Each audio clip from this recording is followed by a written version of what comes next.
দর্শক, তারেক রহমানকে বরণের মঞ্চ প্রায় প্রস্তুত। আর এই মুহূর্তে ৩০০ ফিট সড়কে আছেন আমাদের সহকর্মী সাদমান রাফিদ। সরাসরি যুক্ত হচ্ছে তার সাথে। রাফিদ, সংবর্ধনা মঞ্চ এবং বিএনপির প্রস্তুতি এই মুহূর্তে কোন পর্যায়ে আছে, কি দেখছেন, সবশেষ কি তথ্য আছে জানাবেন আমাদের। ধন্যবাদ।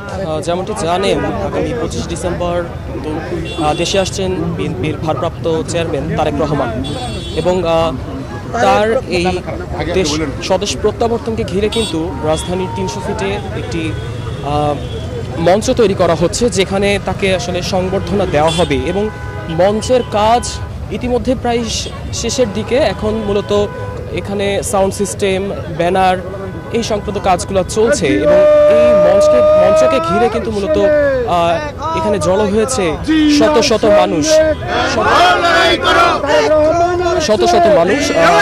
এবং এখানে মূলত এই মঞ্চকে ঘিরে কিন্তু প্রায় ১,০০০টি মাইক বসানো হয়েছে, যেটি মূলত বিমানবন্দর থেকে কুড়িল থেকে নীলা মার্কেট হয়ে কিন্তু এই মাইকগুলা বসানো হবে এবং দেশের বিভিন্ন প্রান্ত থেকে কিন্তু এই নেতাকর্মীরা এখানে জড়ো হয়েছেন। তারা বিভিন্ন রকম স্লোগান দিচ্ছেন আসলে। এছাড়াও তাদেরকে দেখা যাচ্ছে এবং তাদেরকে দেখা যাচ্ছে যে বিএনপির পতাকা, বিএনপির ব্যানার সহ বিভিন্ন সরঞ্জাম নিয়ে তারা কিন্তু জড়ো হয়েছেন।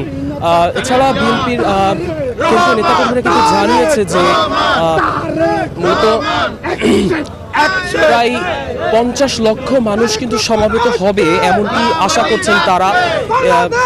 এছাড়া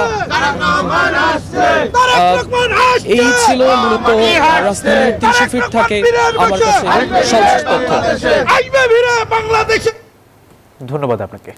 সব মশার বিরুদ্ধে সুরক্ষা দিতে এলো বসুন্ধরা এক্সট্রিম অ্যারোসল। মশার বিরুদ্ধে এক্সট্রিম সুরক্ষা।